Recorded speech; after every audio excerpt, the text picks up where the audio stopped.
Had some leftover pulled pork. Gonna make a pulled pork chili. Let's see how this experiment works out. Baker on the dark side. I'm gonna show you an up close of the pulled pork chili we're making. Here we go. All right, so I have a couple tablespoons of olive oil, and I have now sweated out a small onion and 2 small yellow bell peppers. You can also use 1 big bell pepper. I just had tiny ones on hand. So I sweated this out in my Instant Pot, my power pressure cooker, which is also one of my faves in the fall. All right, so I had a bunch of leftover stuff, so let's see. I'm gonna add 2 tablespoons of garlic because I like a lot of garlic, even in my chili. Just so you know. So I'm gonna add the garlic, and then I'm gonna add 1.5 pounds of pulled pork or shredded pork. So my husband made this, and you know, he made a lot of it, so I needed to find a different use for it. So here we go.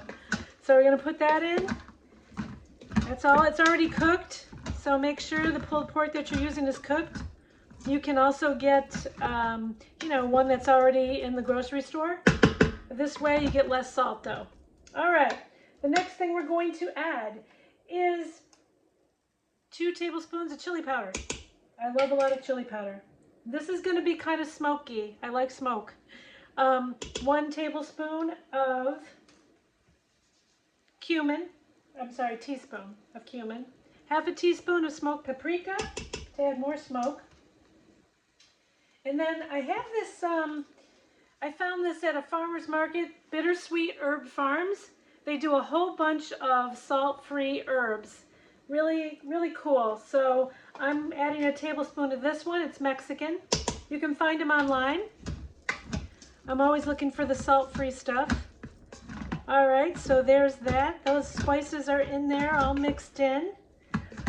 Then what we're gonna do is we're going to add 1/3 of a cup of barbecue sauce. This is to give it a little bit of sweetness. So like a honey barbecue or any kind of barbecue you want, but I'm using honey barbecue. So I'm putting that in, and then I'm going to add 1 28-ounce crushed tomato. No salt. I like to salt my own food.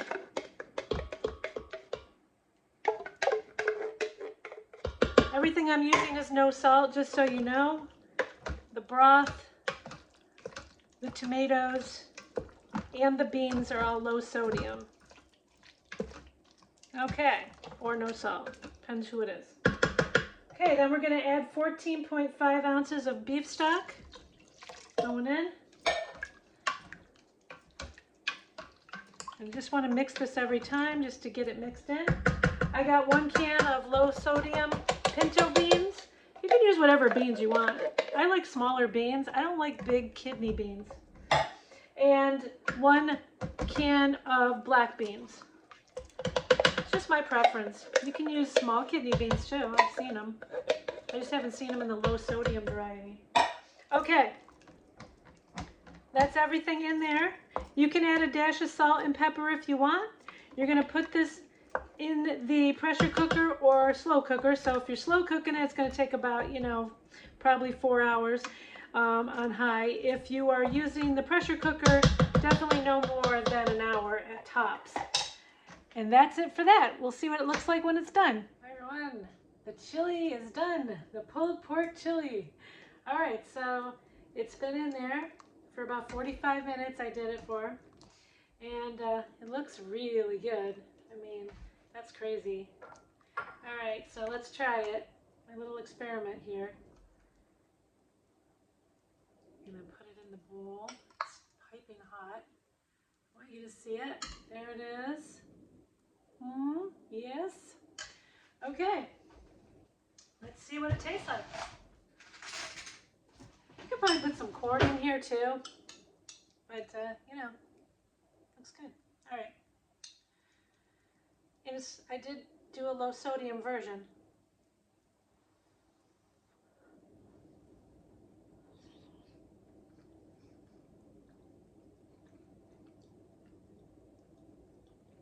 Yeah, it's good.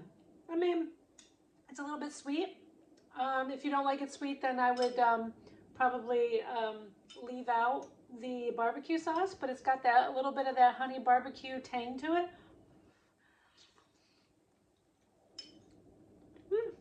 Yeah, it's good. Definitely a good way to use some leftovers and clean out the pantry. Hey, thanks for watching. Try it. Pulled pork, barbecue chili. Baker on the dark side. Subscribing. Having fun with me. Experimenting with me. Who knows what's going to happen in this kitchen? Thanks.